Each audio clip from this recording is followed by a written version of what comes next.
Welcome to the show. I'm so glad to have you today. I guess I will go by your name, Justin. I keep calling you the Phobos guy, but I'm pretty sure you prefer Justin. Yeah, Justin's fine. Okay. Well, first of all, I want to go into Phobos a little bit and just say that it was so incredibly well done. The animation was superb. The story was incredible. The puzzles in the background were incredible. The music, the whole of it really felt inspired. So I guess that kind of leads us into our first question today. Phobos really does feel inspired by something deeper, perhaps something that maybe hindered you in the past. What truly inspired Phobos? Well, there's two answers to that question, because the first part is what inspired the way the series happened, like the way it looked and the medium of it. That was because I remember when it happened, actually. I was walking my dog, and I was listening to those 1950s advertisements. There was one by Coronet, and it was called How to Control Your Emotions. And it was just worded so ominously, and it was just this very, it was like talking about like not being too sad and making sure you appear happy in all situations and make others think you're happy. And then while I was listening to that, I saw a pest control truck that had very similar wording, and I imagined, oh, what if there was this company that operated similar to this, but for something like fear? And then I went home and started writing down the idea. But in terms of fear and things that might have hindered me in the past, a big one was I had my main YouTube channel, which is Time Industries. I was doing a lot of the Five Nights at Freddy's stuff and animatronics and robots, and it was fun. But I have a very big fear of failure, I think. So when I was doing that, eventually everything I posted, people would just expect more of that, and I was afraid to do something different because I was afraid that I might let people down. So Phobos was me overcoming that fear in a way. It was me going, okay, well, yes, people want to see more tutorial stuff. They want to see more robots and props and costume stuff and cosplay. But I really wanted to tell that story, and I really wanted to make that. So that was the first time in a while I'd gone, okay, I'm just going to do something that I want to see and put it out there, and if people like it, they like it. Hey, well, there you go. I mean, that's art. Yeah. Were you inspired maybe by the works of H.P. Lovecraft and the Extended Universe when you're creating The Boss and Jonathan Eldritch? Or was it maybe something along the lines of Wizards of the Coast? Because I know in Magic the Gathering and D&D, you've got, the Eldritch creatures and Cthulhu and all that. So was it maybe from D&D sessions, or was it more so H.P. Lovecraft, or maybe a little bit of both? How was that involved? Well, I've actually only played D&D once, but I'm not super into it. My biggest thing, though, is there's a lot of Lovecraft that it pulls from. First of all, obviously, Jonathan Eldritch, the last name, it's very on the nose. Right. He is this Eldritch deity. And the boss has a little bit of that Azathoth vibe to it, with there's, overwhelming thing that created the universe.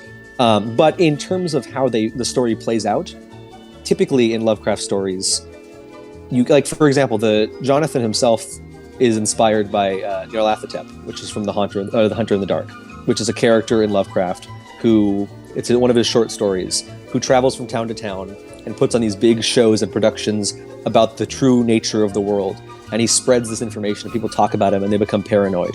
And I saw immediately a connection between that kind of story and the 1950s PSAs, because they were distributed in every town, people watched them in school, people talked about them, and they established this norm of how things should be. And it was this big thing of fearing going outside of that norm. So there was a connection there.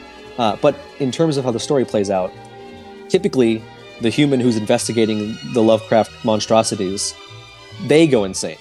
But in this story, Jonathan goes insane. So it's almost an inversion of that, where instead of the human protagonist losing their mind trying to understand this horrible eldritch creature, it's the eldritch creature losing his mind trying to understand why the human's interrupting him. Yeah, so Lovecraft in that sense kind of almost became a mislead, because people went into this with the name Eldritch thinking it would be that kind of a story.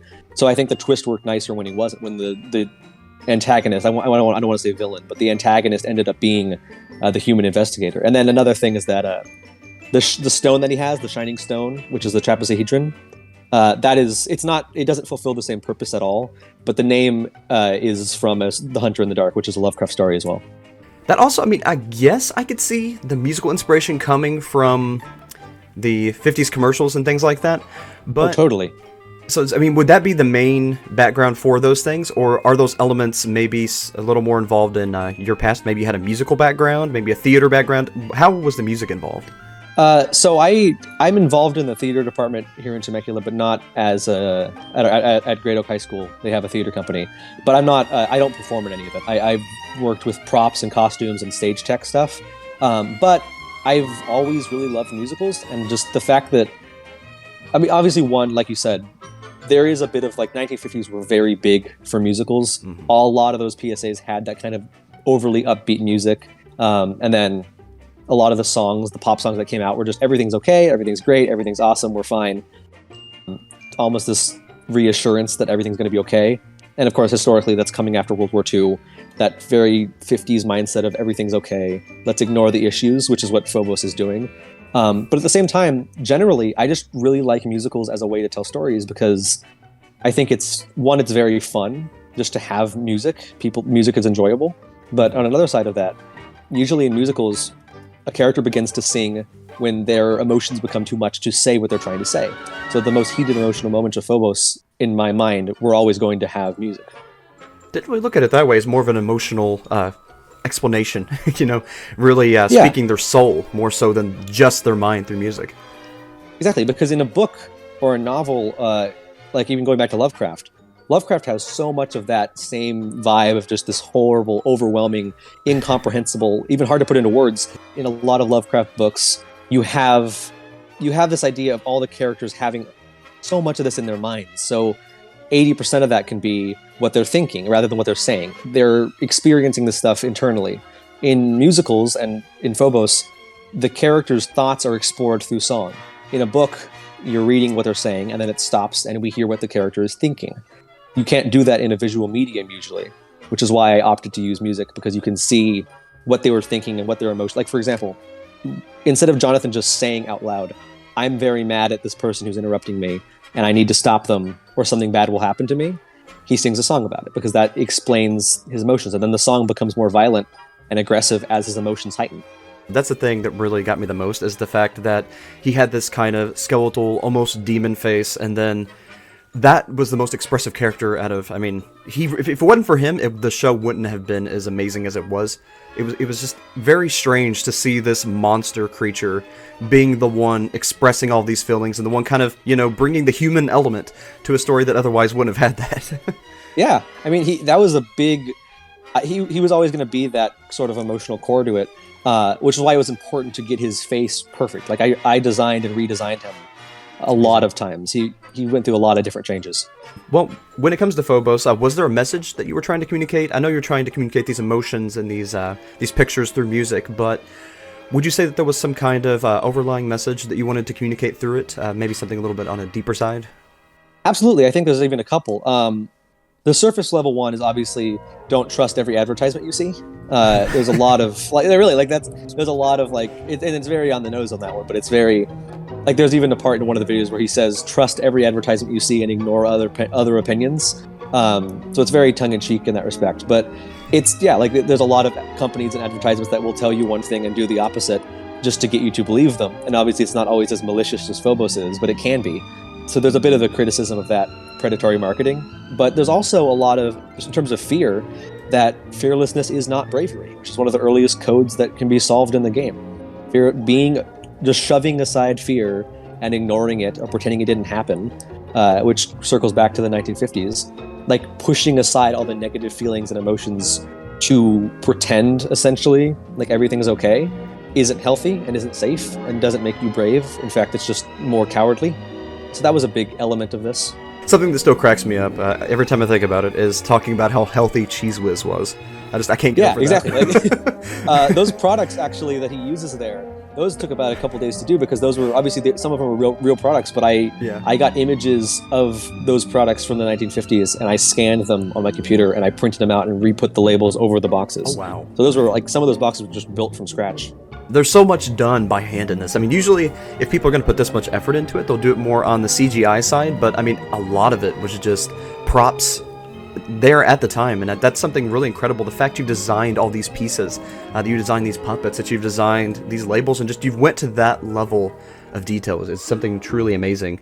So the puppets who are in Phobos, I made everything except for, it's credited in the end of the show, but that the two hand puppets that he has, my brother made those.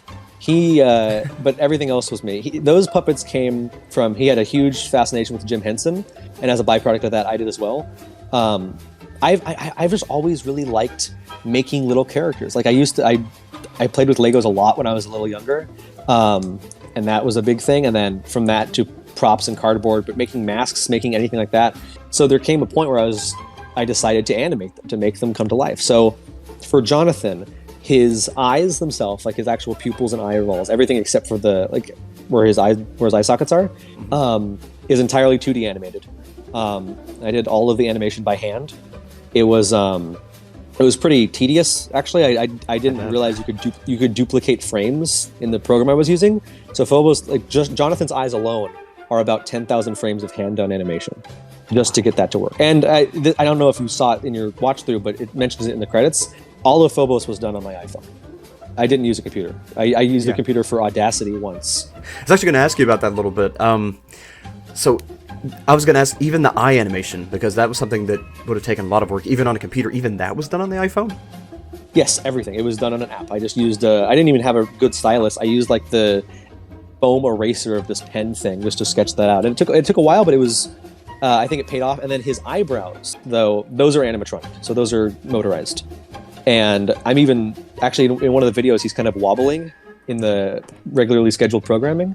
That's because I'm standing on one leg, using my other foot on a joystick that's controlling the eyebrows. Yeah, I needed more people to help me, but yeah. Yeah, you really did. You could have used a few extra hands there, but wow, just the dedication. That really says something about the love of the art. I mean, Thank you. That alone would put you in the category of a true artist in my book. So, do you have any aspirations about working in a larger studio setting? Maybe produce something elaborate like a full-length film, or are you more so sticking to the series? Oh, you are looking into that? So, like in terms of like where I'm at right now, I did all of Phobos. I turned 18 a couple days after the Phobos finale. So or a couple days after I finished making it. So all of Phobos, I was 17, and I'm now 18, so I'm going into college next year, and I'm really looking at film schools. Like I've applied to a lot of film schools. I've gotten into one, and I'm waiting on the rest. So that's definitely the goal. I don't know why, but for some reason, I guess just because of the production value, I assumed you were older than that. Thank you. Well, yeah, I mean that's that impressive. was the thing. It was fun. It was COVID. COVID happened, and we were quarantined, and I wasn't in person school yet, and it was just me at home bored, and that's why I was on the walk in the first place, just to get out of the house. And I got the idea. I started doing it. I had copious free time, clearly, and it was a fun project. At the end of Phobos, you mentioned that there is another season in production. Do you have any idea when that would be coming? I have a rough idea. I don't want to say yet. There will be something soon, an announcement soon, like early next month. And then, but it won't. I will announce more about that pretty soon. But I'm very excited about the second part. It's probably my favorite project I've worked on ever. It's going to be very fun. I think it's going to be very interesting. I think people will enjoy it. Again, elaborating on that, do you think that it'll follow a similar formula, or do you think that it'll be completely different as far as like the context and maybe even the style, the music? I mean, is it going to be, how different is it really going to be? That's a great question. The structure for Chapter 2 is going to be, it begins in a very similar fashion. So you have the analog videos, you have the posters, you have everything that would typically happen and what happened with Phobos. Because Phobos began with IRL flyers that people found. Mm-hmm. It got posted on Reddit. Some people found it on the mystery subreddit. They decoded the flyer. They got the first video. But it's going to start off very similar to that. But going on from that, it's going to have a very cinematic feel to it. I compared it before to, it's like when you play a video game and then you get cinematic cutscenes. So there's going to be parts that you can interact with, and there's going to be parts that you can just watch. Sort of like how the finale was.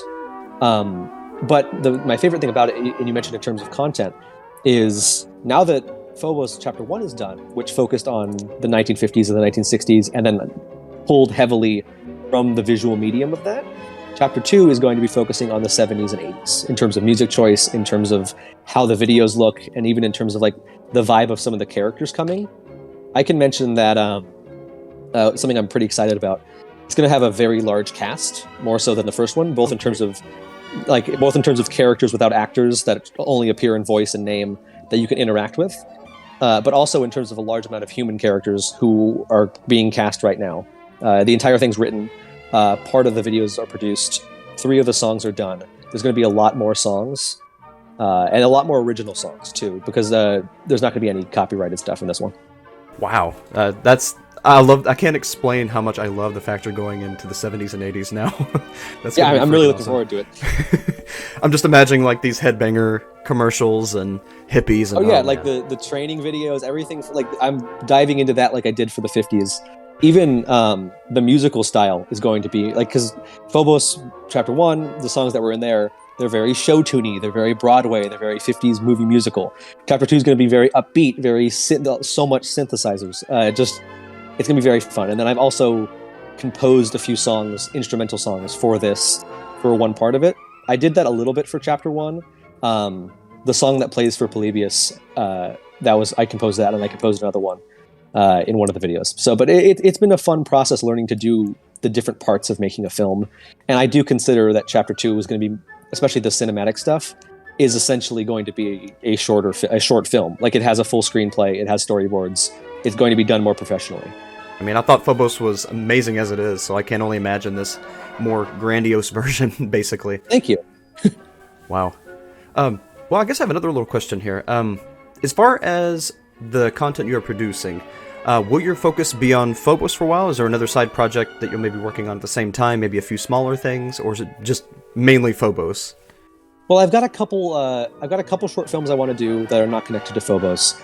Nothing over 5 minutes. Just these little ideas I had while working on Phobos that I haven't got a chance to do yet, and those will be done in the time when the actors who will be in Chapter 2 are they're rehearsing for another play right now. So while they're doing that, there's a lot of other projects I'll do in that sort of waiting time. Some short films. Actually, I can't mention this. I can't mention what I was about to say because that might be a surprise. But and then I also really want to write just a short little stage play. Now, would that be in the Phobos world, or can you tell us what that's about yet? The stage play might be, but I'm not sure. I'd really want to explore not necessarily Jonathan himself, but a character similar to him. It might be Jonathan. I'm not sure yet. That's just sort of the very vague inkling of an idea right now.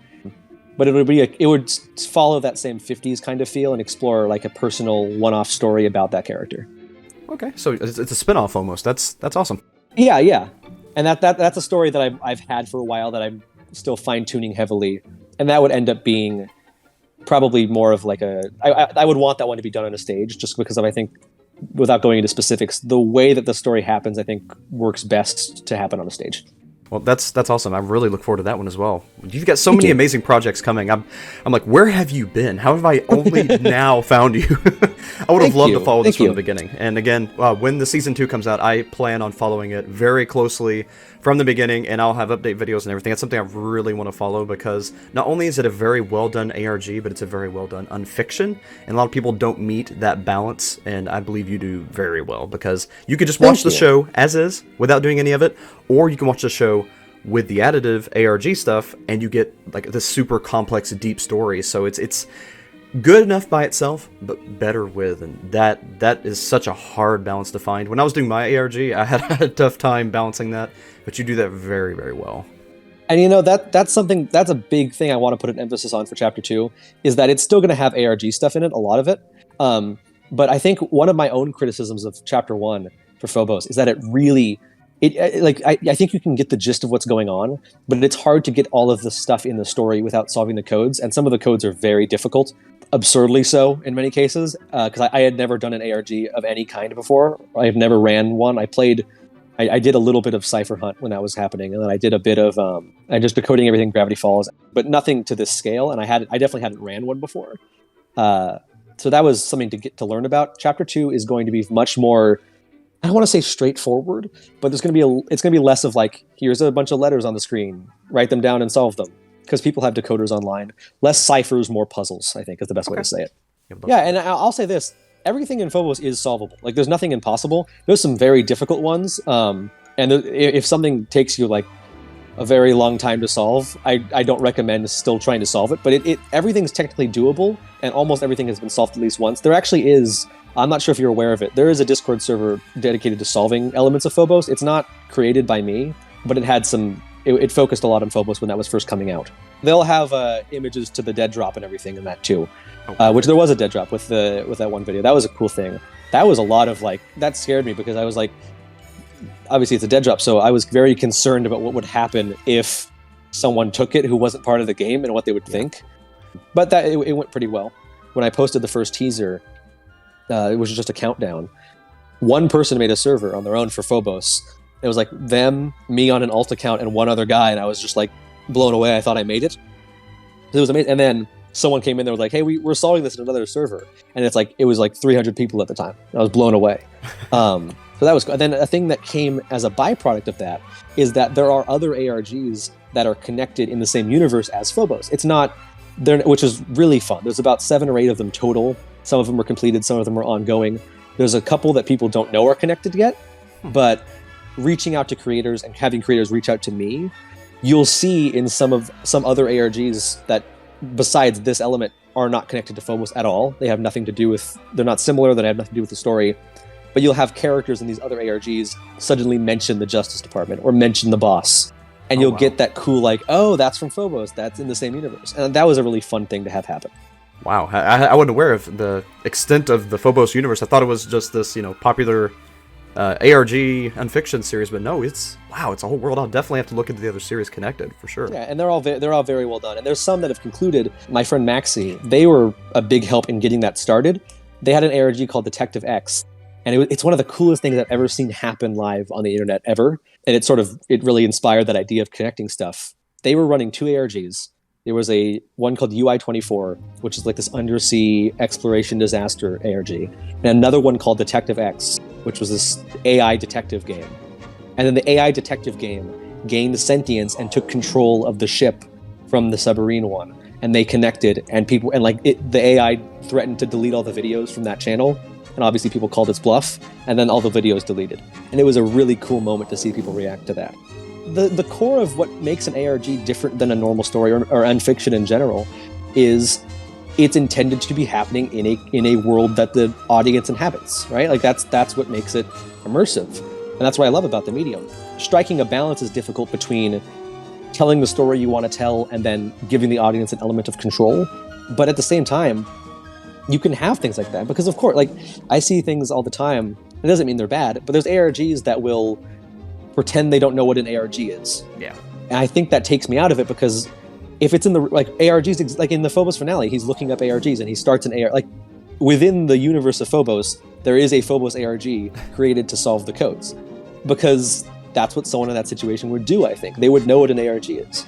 There's one that's connected to Phobos that you can find. It's on through Reddit, and it's called the ARG. And about halfway through making Phobos, I kind of got like a little bored and did a side ARG that's super self-aware and makes fun of Phobos and game jacks Phobos, and not everyone was aware. And not everyone was aware that it was me. Uh-oh. Like in one of its videos, it calls out Phobos and makes fun of it. And people told me like, "Hey, this other thing is making fun of you," and it was a joke, but inadvertently that warded off more game jacking because they thought there was already an ARG making fun of my ARG, which was also me. That's so clever. I mean, even if that wasn't your intention, just that was fun. So well. It was yeah. The final question. Yeah. This is the one I ask everyone. Not to be morbid, but when you are gone, what message would you like to leave behind on the world?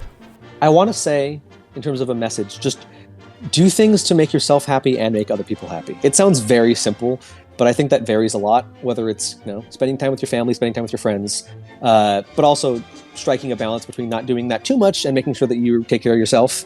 That applies to entertainment. I make stuff because I want other people to enjoy it, but also I want to make stuff that I enjoy. Like I said at the very beginning, I was doing that Five Nights at Freddy's stuff, and it was fun, and I liked the game, and it's cool, and whatever. But I got to a point where I was no longer happy with what I was making, and everyone else was. I have a video on that Time Industries channel, and it got like 1.5 million views, and it was a YouTube short, and you can't even monetize those. Like I wasn't even making money off of this. People were telling me I was doing a good job, and even I didn't think that, and it wasn't worth it. So I tried something different, and that was Phobos.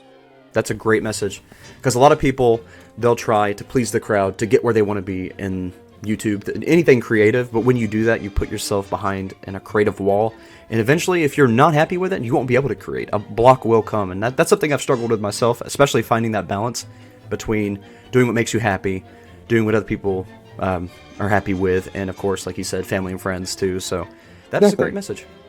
Thank you. Again, I want to say thank you so much for doing this interview with me today. I've really enjoyed speaking with you. I feel like I've learned a lot about your world. You have created a world, and I didn't know the extent of it. And just again, thank you for expanding these questions with me, and really just let me pick your brain today. I really appreciate you having me on. I mean, your questions were great. I enjoy that you enjoyed the series. I watched your video, your live dive. It was really well done. Everyone had some good ideas, good theories. I'm very curious to see what, if anything, you guys are able to solve. Thank you all again for watching today. Keep your eyes wide open and never stop reading. I'll see you all. Hey, thank you all for watching. I'd like to take this opportunity to thank my patrons. Thank you all so much for everything you do to support what I do. Vexus, CNK114, Investigator Zeus, Dobby's Music, Jerry Mullins, Free Spirit Katie, and Phantasm 7. Thank you all again for keeping this channel and my other projects going.